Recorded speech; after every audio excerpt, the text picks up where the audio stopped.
हरे कृष्णा।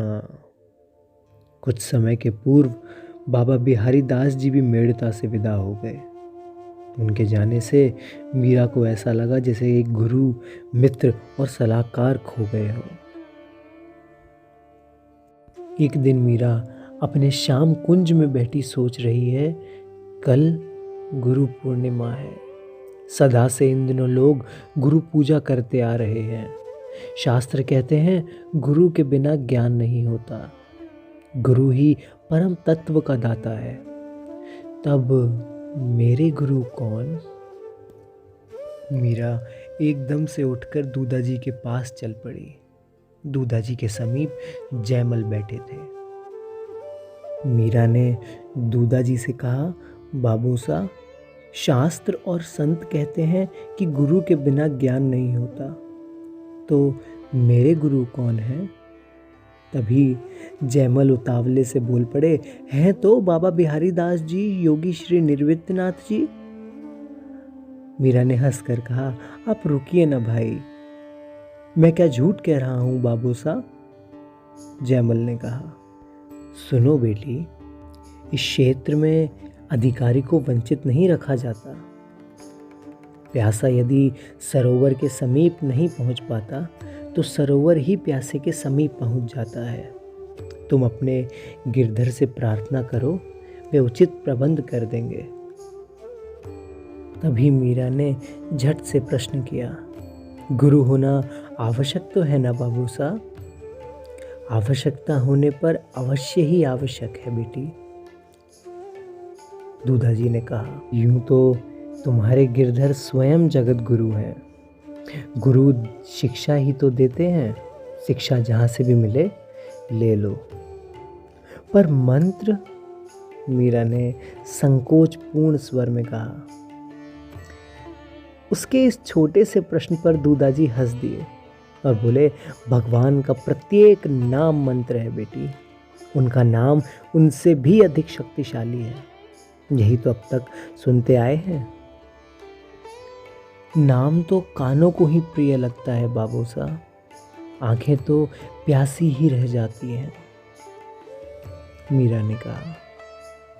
उत्तर में दूधाजी ने कहा, उसमें इतनी शक्ति है बेटी कि आंखों की प्यास बुझाने वाले को भी खींच लाए। अब जाओ और अपने गिरधर से प्रार्थना करो। मीरा के जाते ही जयमल ने दूधाजी से प्रश्न किया, जीजा ने ये क्या कहा बाबू सा? उत्तर में दूधाजी ने कहा, वह तुम्हारे क्षेत्र की बात नहीं है बेटा। बात केवल इतनी सी है कि भगवान के नाम में भगवान से भी अधिक शक्ति है और उस शक्ति का लाभ केवल नाम लेने वाले को ही मिलता है। मीरा ने श्याम कुंज में जाकर अपने गोपाल के सम्मुख बैठकर एक तारा उठाया और वह गाने लगी, मोहि लागी लगन गुरु चरणन की।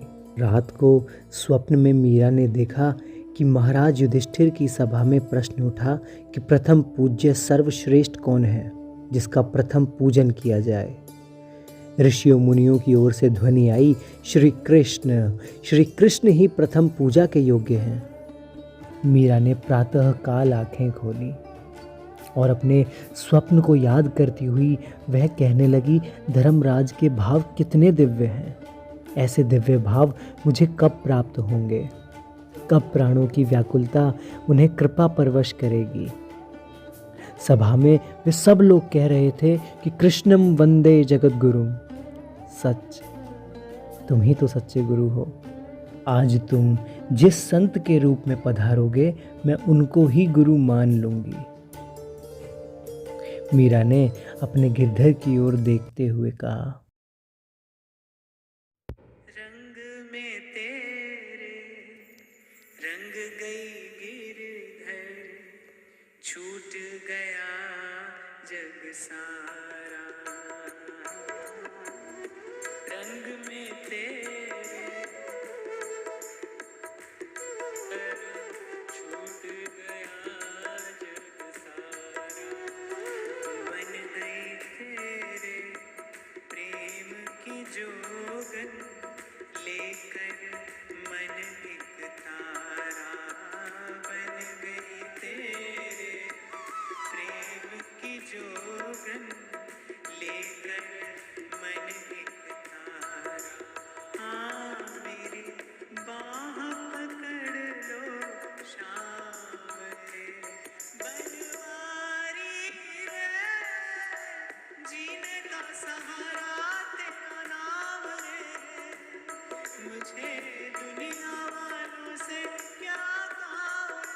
शाम के समय अकस्मात ही विचरते हुए काशी के संत रैदास जी का मेड़ते में पधारना हुआ।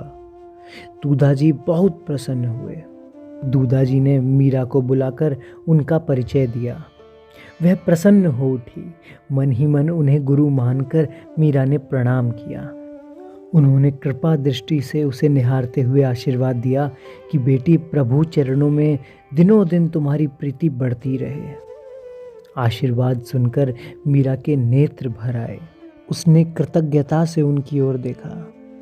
उस असाधारण निर्मल दृष्टि और मुख के भाव देखकर संत सब समझ गए। मीरा और संत रैदास जी के बीच चर्चा हुई। मीरा के संगीत ज्ञान, पद रचना और स्वर माधुरी से संत बड़े प्रसन्न हुए। उन्होंने पूछा, तुम्हारे गुरु कौन हैं बेटी? मीरा ने सरलता पूर्वक उत्तर देते हुए कहा कि कल मैंने अपने प्रभु के सामने निवेदन किया था कि मेरे लिए गुरु भेजें, और फिर निश्चय किया कि आज गुरु पूर्णिमा है, अतः जो भी संत आज पधारेंगे वे ही प्रभु द्वारा निर्धारित मेरे गुरु होंगे। कृपा कर इस आज्ञा को स्वीकार करें। मीरा ने पुनः उनके चरणों में प्रणाम किया। बेटी, संत ने सर पर हाथ रखकर कहा, तुम्हें कुछ अधिक कहने सुनने की आवश्यकता नहीं है। बस यह याद रखना कि हरि गुण गाना है। और संत बोले, नाम ही नसैनी है और लगन ही प्रयास। दोनों ही बढ़ते जाएं तो अगम अटारी घट में प्रकाशित हो जाएगी। इन्हीं के सहारे उसमें पहुंच अमृतपान कर लोगी। समय जैसा भी आए पांव पीछे ना हटें, फिर तो बेड़ा पार है। मुझे कुछ प्रसाद मिले। मीरा ने हाथ जोड़कर प्रार्थना की। संत ने एक क्षण सोचा, फिर गले से अपनी जप माला और एक तारा मीरा के फैले हाथों पर रख दिए। उसने उन्हें सिर से लगाया, माला गले में पहन ली और एक तारे पर उंगलियां रखकर उसने रैदास जी की ओर देखा। के मन की बात समझकर उन्होंने एक तारा उसके हाथ से लिया और बजाते हुए गाने लगे। प्रभु जी तुम चंदन हम पानी, जाकी अंग अंग बास समानी। प्रभु जी तुम घनबन हम मोरा, जैसे चितवत चंद चकोरा। प्रभु जी तुम दीपक हम बाती, जाकी ज्योति बरे दिन राती। प्रभु जी तुम मोती हम धागा, जैसे सोन ही मिलत सुहागा। प्रभु जी तुम स्वामी हम दासा, ऐसी भक्ति करे रैदासा।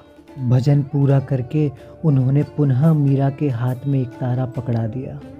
मीरा ने उसे बजाते हुए गाया, कोई कुछ कहे मन लागा, ऐसी प्रीत लगी मनमोहन ज्यों सोने में सुहागा। जन्म जन्म का सोया मनवा, सतगुरु शब्द सुन जागा। मात पिता सुत कुटुम कबीला, टूट गया ज्यों तागा। मीरा के प्रभु गिरधर नागर, भाग हमारा जागा। मीरा जी की इस मन की व्यथा को तथा इस सुखद सुखद पीड़ा को जानने के लिए, अनुभव करने के लिए आप और हम इन सुंदर पंक्तियों को सुनकर समझने का प्रयास करेंगे। आप प्रयास कीजिएगा, सहज ही जान जाएंगे। मैं अपना मन हरि सो जोरो, हरि सो जोर सबन सो तोरो। मोहे मन क्रम बचन तुम्हारी आशा, ऐसी भक्ति करे रैदासा। साची प्रीत जो तुम सो